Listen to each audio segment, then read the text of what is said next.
is because 15-minute fair value gaps give you supply and demand zones, right? So 15-minute fair value gaps give you supply and demand zones. So let's just zoom into the price action and see what we had, right? So we actually had a 15-minute fair value gap resting over here. So this was our supply area.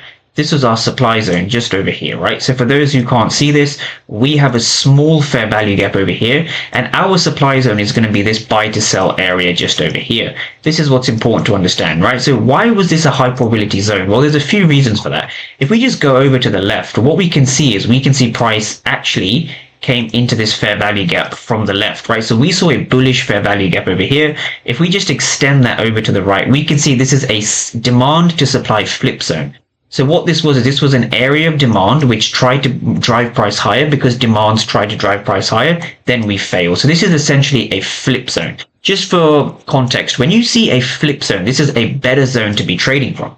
So this is step number one. We've analyzed 15-minute fair value gaps, right? We've analyzed things on the 15-minute time frame. The next thing we're going to look for is a lower time frame entry. So typically my lower time frame entry will be the 5-minute time frame. You can use a 1-minute time frame as well if you want, right? So that's the second thing we look for.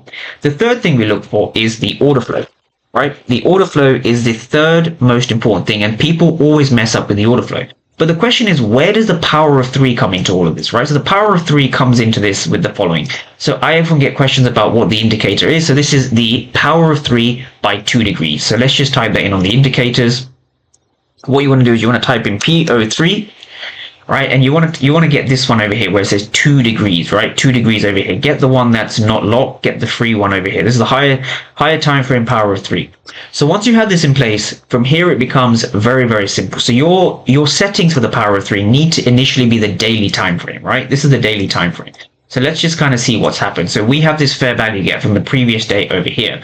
So now when we play price on, what's happening over here? When we come